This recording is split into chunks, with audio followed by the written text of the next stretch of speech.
Hey guys, कैसे हैं यार सब लोग। आज का हमारा टॉपिक है रेगुलेशन ऑफ रेस्पिरेशन। बहुत ही ज्यादा इंपॉर्टेंट टॉपिक है ये जनरली तुम्हारे 20 मार्क्स के क्वेश्चन में पूछा जाता है। अगर रेस्पिरेशन में से 20 मार्क का क्वेश्चन बनता है तो इसकी बहुत ज्यादा पॉसिबिलिटी होती है आने की। तो इस टॉपिक को बिल्कुल छोड़ के मत जाना, क्योंकि ये दो पार्ट्स में और डिवाइडेड है। एक होता है हमारा न्यूरल रेगुलेशन और एक होता है हमारा केमिकल रेगुलेशन। तो इन दोनों के बीच में जो होता है, हम डिफरेंसेस क्या होते हैं और क्या क्या सिग्निफिकेंस होता है दोनों का, हम पूरा आज समझने वाले हैं।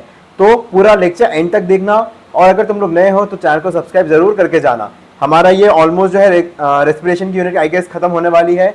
एक लेक्चर और लगेगा इसका, और उसके बाद पूरी जो है यूनिट खत्म है। इसके बाद हम मसल फिजियोलॉजी पढ़ेंगे, उसके बाद रीनल फिजियोलॉजी, एंडोक्राइन, सारे सिस्टम हम कवर करने वाले हैं। तो सब्सक्राइब करो जल्दी से। तो आज हम क्या क्या पढ़ने वाले हैं? हम आज पढ़ने वाले हैं nervous mechanism of control, medullary centres क्या होते हैं, पोंटाइन सेंटर्स क्या होते हैं, हेरिंग बियर रिफ्लेक्स क्या होता है, केमिकल कंट्रोल क्या होता है, उसमें सेंट्रल कीमोरिसेप्टर्स क्या होते हैं, पेरिफेरल कीमोरिसेप्टर्स क्या होते हैं, और केमिकल कंट्रोल पूरा कैसे फंक्शन करता है। तो ये सारी चीज़ें आज हम डिस्कस करने वाले हैं। अगर तुम लोग नए हो तो चैनल को सब्सक्राइब जरूर करो, सब्सक्राइब करो जल्दी से। और अगर नोट्स चाहिए तुम लोग टेलीग्राम चैनल मेरा ज्वाइन कर सकते हो। प्लस अगर तुम लोग को कनेक्ट करना है मेरे साथ, तुम लोग को कोई क्वेश्चन होते हैं या इन जनरल जस्ट कनेक्ट करना है, तो इंस्टाग्राम पे मेरे को फॉलो कर सकते हो, द अनफिल्टर्ड मेडिको के नाम से। दोनों जगह पे आइडिया मौजूद है। चलो आज हम शुरू करते हैं नर्वस कंट्रोल क्या होता है रेस्पिरेशन का। सबसे पहले the nervous control of respiration is a complex process. हम सब जानते हैं कोई भी अगर न्यूरल से रेगुलेटेड चीज है तो वो सिंपल नहीं होगी, उसका कॉम्प्लेक्स होना तय है। ठीक है, involving various parts of the nervous system, primarily the brain stem which regulates breathing to maintain adequate levels of oxygen and carbon dioxide in the body. हमारे दो मेन रेस्पिरेटरी गैसेस है, कौन सी? Oxygen and carbon dioxide. तो इन दोनों का ही जो रेगुलेशन होता है सबसे ज़्यादा इंपॉर्टेंट होता है। प्लस अगर मैं बोलूँ कि इन दोनों में से ज़्यादा सिग्निफिकेंट कौन है, अगर मैं बोलूँ कि हम किसकी डेफिशिएंट या किसके एक्सेस के कारण हमारा ब्रीथिंग रेगुलेट होता है ज़्यादा, then that would be CO2। Carbon dioxide is more prominent in stimulating the chemical centers. Okay, nervous mechanism that regulates the respiration includes, respiratory centers होते हैं काफ़ी सारे, एफरेंट नर्व्स होती हैं एंड एफरेंट नर्व्स होते हैं। रेस्पिरेटरी सेंटर्स का क्या काम होता है? वो बेसिकली डिटेक्ट करते हैं कि कोई भी चेंजेस क्या आए हैं हमारे गैसेस के लेवल में, गैसेस हो गई, pH हो गया, ये सारी चीज़ जो होती हैं वो रेस्पिरेटरी सेंटर्स मेजर करते हैं। देन एफरेंट नर्व्स क्या करती हैं? एफरेंट नर्व्स को आप ऐसे याद रखो, एफरेंट मतलब आना। ठीक है, तो कहाँ आ रहे हैं ये सिग्नल्स? एफरेंट नर्व्स वो नर्व्स होती हैं जो किसी भी सेंटर से हमारे सिग्नल को कैरी करती हैं ब्रेन की तरफ। ठीक है, आगे हम और डिटेल में ये सारी चीजें देखेंगे। एंड एफरेंट नर्व्स वो होती हैं जो ब्रेन से कोई भी पार्ट की ओर अपना सिग्नल लेके जा रही हो नर्व्स, उनको हम एफरेंट नर्व्स बोलते हैं। आई गेस क्लियर है? नहीं है तो डाउट्स ऑफ कोर्स तुम लोग जाकर के कमेंट सेक्शन में पूछ सकते हो या फिर इंस्टाग्राम पे मेरे को डीएम करके पूछ सकते हो। ठीक है, ओके। सो रेस्पिरेटरी सेंटर्स को फर्दर हम दो तरीके से डिवाइड करते हैं। एक होता है हमारा मेडुलरी सेंटर्स। मेडुलरी सेंटर्स जो ऑफ कोर्स मेडुला में लोकेटेड होंगे वो हमारे मेडुलरी सेंटर्स कहलाएंगे। एंड सेकंड होते हैं हमारे पोंटाइन सेंटर्स, हमारे पॉन्स में जो सिचुएटेड होंगे उनको हम पोंटाइन सेंटर्स बोलेंगे। ठीक है, मेडुलरी सेंटर्स फर्दर डिवाइडेड होते हैं DRG, शॉर्ट फॉर्म इसका DRG होता है, एंड VRG। ठीक है जी। So dorsal respiratory group of neurons, it is short form उसको हम DRG बोलेंगे, and ventral respiratory group of neurons VRG बोलेंगे। इनकी कुछ नहीं, बस जो पोजीशन है वेंट्रल और डॉर्सल, उनके बेसिस पे हमने इनको क्लासिफाई करा है। नेक्स्ट है एपनिस्टिक सेंटर एंड न्यूमोटैक्सिक सेंटर। इन दोनों की क्या इंपॉर्टेंस होती है, आगे क्या फंक्शन होता है, पूरा हम डिटेल में सारी चीजें कवर करने वाले हैं। ओके, सो सबसे पहले हम देखते हैं मेडुलरी सेंटर्स क्या होते हैं। The respiratory centers are specialized regions within the brain stem that regulate breathing, ensuring the body receives an adequate supply of oxygen and removes excess of carbon dioxide। क्या काम है इनका? रेगुलेट करना पूरे जो हमारे बॉडी में गैसेस हैं, बेसिकली जो कार्बन डाइऑक्साइड है। There are several respiratory centers, each with distinct functions। सबसे पहले हमारा हम कौन सा देखने हैं? DRG। DRG is located in the dorsal part of the medulla oblongata, specifically in the nucleus tractus solitarius, NTS, जिसको हम शॉर्ट फॉर्म में बोलते हैं। NTS में ये लोकेटेड होता है। It primarily controls the inspiratory phase of breathing। Inspiratory phase यानी कि जब हम ब्रीथ इन कर रहे होते हैं तो उसको कंट्रोल करने का काम होता है हमारे किसका? मेडुलरी सेंटर्स का। Clear? Okay. Neurons in the DRG send rhythmic impulses to the inspiratory muscles, including the diaphragm and the external intercostal muscles, causing them to contract and initiate inhalation. क्या होता है, मेडुलरी सेंटर्स जो है, for example ये हमारा brain stem है, ये हमारा मेडुला, इसमें जो डीआरजी प्रेजेंट है, ठीक है, इसके पास से जो हमें ब्लड वेसल्स निकल रही होंगी उनको वो डिटेक्ट करता है, उनका केमिकल कंपोजिशन चेक करता है, एंड उसके बाद अगर उसको ये लगता है कि अगर CO2 का कंसंट्रेशन ज़्यादा है या H+ का कंसंट्रेशन ज़्यादा है, यानी कि हमारा pH कम हो रहा है ब्लड का, तो वो बोलेगा डायफ्राम और एक्सटर्नल इंटरकॉस्टल मसल्स तब इन्वॉल्व होगी जब हमको फोर्स ब्रीदिंग करनी होगी, ठीक है। नॉर्मल कंडीशंस में डायफ्राम इज इनफ, लेकिन जब हम एक्सरसाइज कर रहे होते हैं, जब हम कोई ज़्यादा काम कर रहे होते हैं, तो एब्डोमिनल मसल्स की भी हेल्प लगती है हमारी ब्रीथिंग को रेगुलेट करने के लिए, फोर्स ब्रीथिंग करने में। सो क्या होगा, वो अपना एक इम्पल्स भेजेगा, किसके थ्रू, एफरेंट नर्व्स के थ्रू, वो बोलेगा डायफ्राम और हमारे एक्सटर्नल इंटरकॉस्टल मसल्स को कि सुनो, कार्बन डाइऑक्साइड का कंसंट्रेशन बढ़ रहा है, तो तुमको जो है अभी जल्दी से थोड़ा इनहेलेशन ज़्यादा करना पड़ेगा ताकि ऑक्सीजन इनहेल हो पाए ज़्यादा। क्लियर?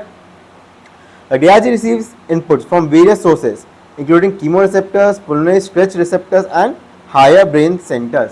इन जगहों से जो है सारे इसके इम्पल्सेस आते हैं।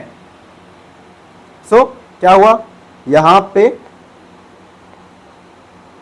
ये हमारा फॉर एग्जांपल ये सॉरी तो कौन से सेरेबेलम है ये, तो फॉर एग्जांपल ये है हमारा मेडुला, ठीक है।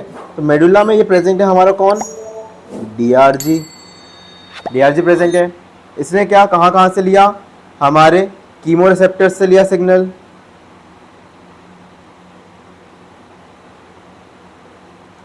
हायर ब्रेन सेंटर से लिया, हायर सेंटर से लिया, और कहाँ से सिग्नल लिया है इसने, स्ट्रेच रिसेप्टर्स से लिया है,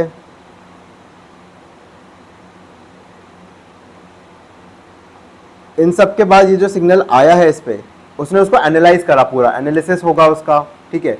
डीआरजी क्या करेगा, एनालिसिस करेगा, है ना। कीमोरिसेप्टर्स बेसिकली कहाँ लोकेटेड होते हैं, हमारे हार्ट में लोकेटेड होते हैं, ठीक है। यहाँ पे हमारे कीमोरिसेप्टर्स जो एओर्टिक आर्च है यहाँ पे प्रेजेंट होते हैं,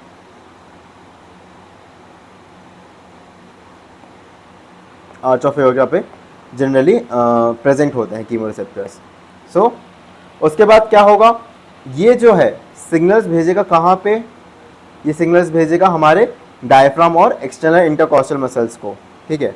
तो फॉर एग्जांपल यहाँ पे आप इमेजिन कर लेते हैं डायफ्राम है ये,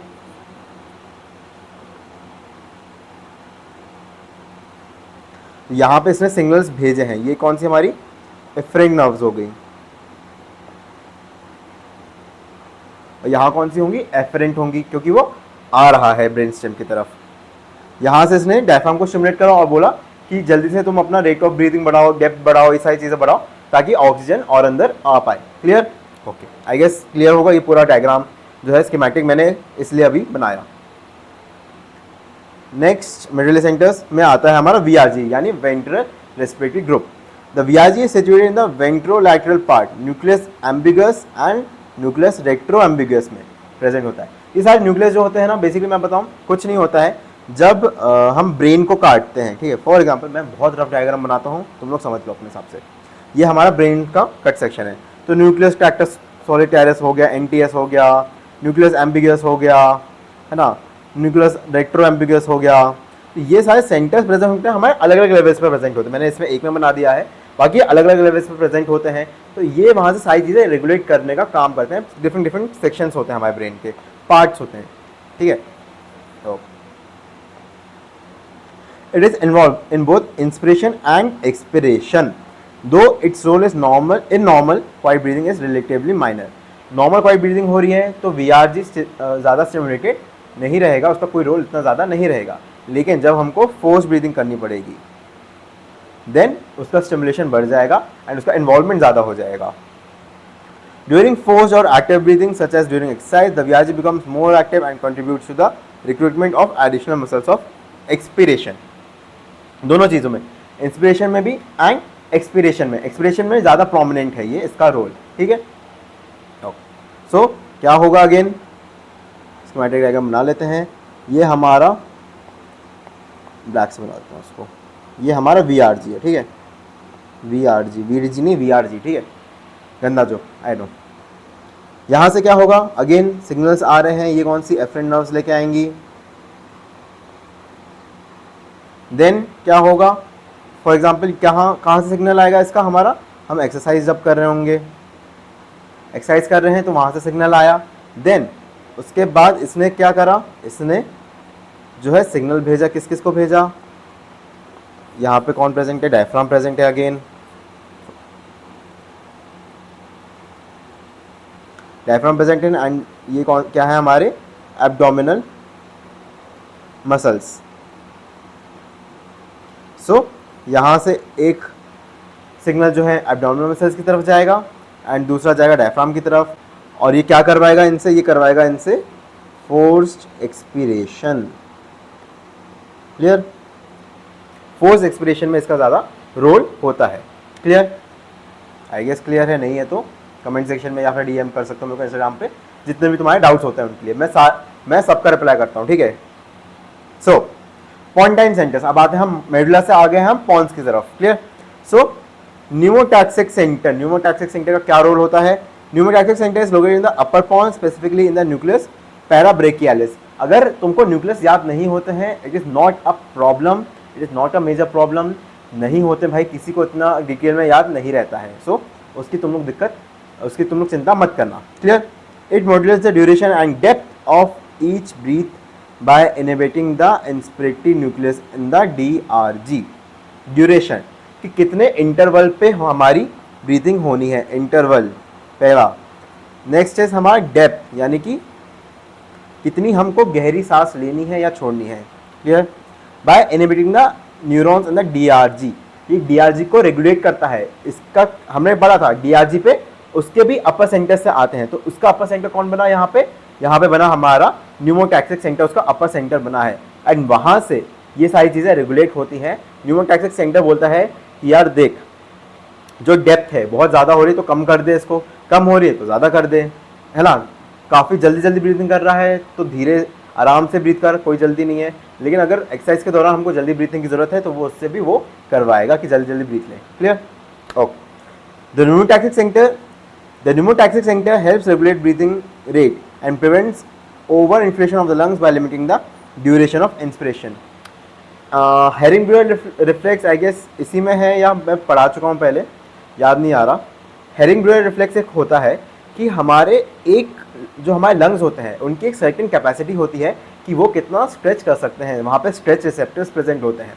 फॉर एग्जांपल अगर बोलूँ तो ये बॉटल की कैपेसिटी है कि इसमें 1 लीटर ही पानी आ सकता है, लेकिन अगर मैं इसके ऊपर, अब ये तो जो है एकदम रिजिड स्ट्रक्चर है, बट आप इमेजिन करो एक बलून है, ठीक है, एक बलून है, तो क्या होता है बलून को ओके, सो फॉर एग्जांपल ये एक बलून है, इसमें अभी हवा प्रेजेंट नहीं है, ठीक है। अब क्या होता है बलून में मैं फॉर एग्जांपल हवा भर रहा हूँ, ठीक है, धीरे धीरे इसमें हवा भरी जा रही है, फिर और तो एक सर्टेन लिमिट होती है बलून की भी कि वो कितना स्ट्रेच कर सकता है। क्लियर, उसकी इलास्टिसिटी जितनी है वो उसको उतना अलाउ करेगी। सेम केस होता है हमारे लंग्स में, हमारे एल्वेलाई के साथ।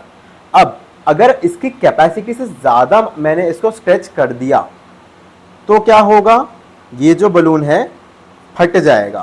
क्लियर, ये बलून जो है फट जाएगा और हवा इसमें से निकल ही जाएगी बाहर। यही सेम चीज़ होती है हमारे लंग्स के साथ, यही सेम एनालॉजी हमारे लंग्स में भी होती है। वहाँ पे इसी को हम बोलते हैं हेरिंग-ब्रूअर रिफ्लेक्स, HB रिफ्लेक्स को शॉर्ट फॉर्म में हम बोलते हैं। वहाँ पे हम इसको बोलते हैं herring-Breuer reflex, HB short form में मैं लिख दे रहा हूँ, रिफ्लेक्स। क्लियर, हेरिंग-ब्रूअर रिफ्लेक्स क्या कहता है कि एक सर्टेन लिमिट होती है किसी भी एल्वेओलाई की या लंग की स्ट्रेच होने की, उसके बियॉन्ड वो स्ट्रेच नहीं हो सकता और उसको यही रिफ्लेक्स जो है कंट्रोल करता है। क्लियर, साइंटिस्ट ने हेरिंग-ब्रूअर उन्होंने नाम रख दिया, उन्होंने बताया इस बारे में, तो उनके नाम पे इसका हमने पूरा रख दिया है। Clear, it receives input from higher brain centers and help coordinate breathing with activities such as speech and swallowing। आपने अगर नोटिस करा होगा कि कुछ लोग जब बात करते हुए खाना खाते हैं तो उनके गले में खाना अटक जाता है, ठीक है। तो क्या होता है, यहाँ पे हमारा न्यूमोटैक्सिक सेंटर कंफ्यूज कर जाता है कि भाई ये आदमी खाना खाना चाह रहा है कि बात करना चाह रहा है। अगर बात करना चाह रहा है तो मैं सांस को अंदर खींचूं, क्योंकि अल्टीमेटली जो हम बात कर रहे हैं वो हम अपने अंदर जो हमने एयर ब्रीदिंग करी है उसकी हेल्प से हम कर रहे हैं सारी चीज़ें। तो उसी चीज़ में पूरा हमारा ब्रेन जो है कंफ्यूज हो जाता है, जो हमारा न्यूमोटैक्सिक सेंटर है वो कंफ्यूज हो जाता है। एंड वहाँ पे वो बोलता है कि यार ये तो बात कर रहा है, तो वहाँ पे वो एपिग्लॉटिस को कवर नहीं करता हमारे थ्रोट के ऊपर एंड उसको ओपन छोड़ देता है। तो फूड पार्टिकल जो है हमारा फेरिंग्स के बजाय इधर, फेरिंग्स में से मतलब इधर एयरवे में चला जाता है। आई गेस क्लियर होगा, ठीक है। सो क्या हुआ, यहाँ पे हमारा कौन सा सेंटर प्रेजेंट है अब मॉन्स में, ठीक है। मैं बना दे रहा हूँ, रफ डायग्राम है।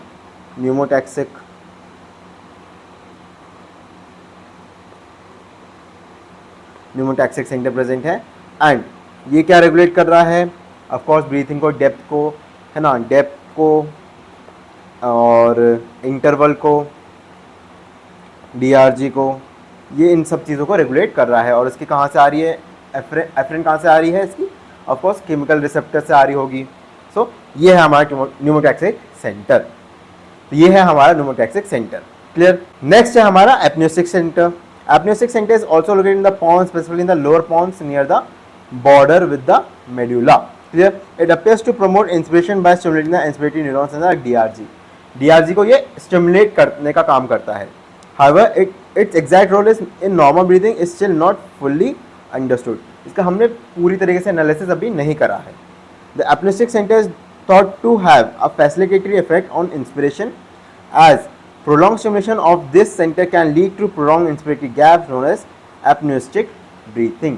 जो ब्रीथिंग गैप्स के साथ हो रही होती है उसको हम एपन्यूस्टिक ब्रीथिंग बोलते हैं। जैसे सांस ली, फिर एक गैप आ गया, नॉर्मल गैप नहीं, ये एक एबनॉर्मल गैप होता है, उसके बाद हमने सांस छोड़ी, तो ये हमारी एपनिया इसको हम कहते हैं और इसी के नाम पे हमने रखा है apneustic centre.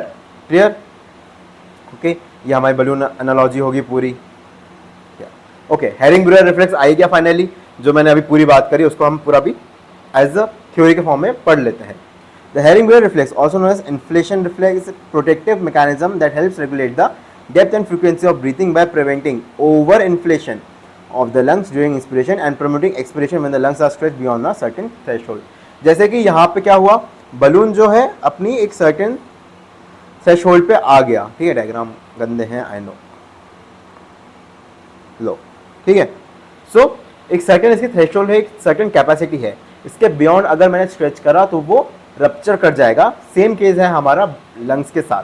Clear? Hering Breuer reflex is a protective reflex that restricts inspiration and prevents overstretching of the lung tissue. It is initiated by the stimulation of stretch receptors of air passage. Clear? क्या होगा यहाँ पे, ये हमारे देखो क्या present है, ये हमारे स्ट्रेच रिसेप्टर्स, सॉरी रिसेप्टर्स, ठीक है। तो ये हमारे स्ट्रेच रिसेप्टर्स प्रेजेंट है कहाँ पे, लंग पैरेन्काइमा के ऊपर। ये डिटेक्ट करेंगे कि ओके अब एक सर्टेन इसकी वैल्यू आ गई है, थ्रेशोल्ड आ गया है, इसके बियॉन्ड हम लंग्स को स्ट्रेच नहीं कर सकते और इसके बियॉन्ड हमें स्ट्रेच करना भी नहीं चाहिए। सो उसके बाद ये एक्सपिरेशन को इनिशिएट कर देगा। आप कोशिश करो, मैं आपको बोलता हूँ कि आप जितनी सांस अंदर खींच सकते हो खींचने की कोशिश करो, और एक सेकंड लिमिट ऐसी आएगी ही आएगी जहाँ पे आप उसको एक्सपायर कर दोगे, आप उसको पूरा एक्सेल आउट कर दोगे। कोशिश बिल्कुल कर सकते हो, ठीक है। फिर क्या होगा, यहाँ से हमारे मेडुलरी सेंटर्स पे जाएगा, हमारे पोंटाइन सेंटर्स पे जाएगा। हमने डिस्कस कर लिया है ऑलरेडी कि कौन सा सेंटर का क्या रोल होता है। यही है हमारा हेरिंग-ब्रूअर रिफ्लेक्स। ओके, मैकेनिज्म क्या है इसका, the reflex is initiated by stretch receptors known as pulmonary stretch receptors PRS or slowly adopting pulmonary stretch receptors which are located in the smooth muscle of the airways and lung parenchyma. lung parenchyma पे present है and smooth muscles में भी present है, जो हमारे airways है यानी कि bronchus, bronchi, terminal bronchioles जितने भी है सब में present होगा। These receptors are sensitive to changes in lung volume and are particularly activated during lung inflation, जब हम inhale करेंगे। When lung inflation occurs, such as during inspiration the stretch receptors are stimulated as the lung tissue stretches. Clear? Afferent pathway क्या होगा अब यहाँ से sensory fibers from the stretch receptors travel via the vagus nerve. ठीक है, 10th cranial nerve होती है, इसको बहुत याद रखना। सबसे लंबी जो cranial nerve है वो वेगस नर्व है। ये एक्सटेंड करती है हमारे कहाँ तक, स्टमक तक एक्सटेंड करती है, हमारे जीआई ट्रैक्ट तक एक्सटेंड करती है टू द ब्रेन स्टेम। यहाँ से वो क्या है, ब्रेन स्टेम को लेके जाएगी। Specifically the afferent signals are transmitted to the nucleus tractus solitarius NTS in the medulla oblongata where they synapse with neurons involve in the respiratory control. Central processing होगी upon reaching the NTS. NTS में कौन present है, हमारा DRG present है। The sensory information from the stretch receptors is integrated with inputs from other respiratory centers and chemoreceptors. एक integrated है, सिर्फ stretch receptors नहीं, हमारे chemoreceptors हो गए, हमारे और भी जो receptors present हैं जो pH को भी monitor कर रहे हैं पूरा, वहाँ से हमको ये सब signals मिलेंगे। The NTS then sends efferent signals to the respiratory centers in the medulla oblongata including the DRG and the ventral respiratory group. उनके पास ये signals जाएंगे। Effect on breathing. Activation of Hering-Breuer reflex leads to inhibition of the inspiratory neurons in the dorsal respiratory group. DRG को ये inhibit करेगा, बोलेगा कि भाई बहुत ज़्यादा हमने जो inhale in कर ली है हवा, अब उसको exhale out करने का टाइम आ चुका है। As a result, inspiration is terminated prematurely and expiration is facilitated. This prevents overinflation of the lungs and help maintain optimal lung volume for the efficient gas exchange. Additionally, the reflex helps regulate the respiratory rate and prevents excessive tidal volumes which could lead to lung injury or respiratory fatigue. Of course, अगर हम बार बार inhale ज़्यादा करने लगेंगे, हमारी जो capacity है वो एक सर्टेन पॉइंट पे आकर के उसकी बर्स्ट आउट करेगी एल्वेओलाई की एंड डैमेज कॉज करने के बहुत ज़्यादा चांसेस हो जाते हैं इस केसेस में। क्लियर? Okay, chemical control. अब ये वाला पार्ट हम नेक्स्ट लेक्चर में देखेंगे एंड उसके साथ आई गेस सारा ही हमारा रेस्पिरेटरी जो यूनिट है कवर हो जाएगा, ख़त्म हो जाएगा।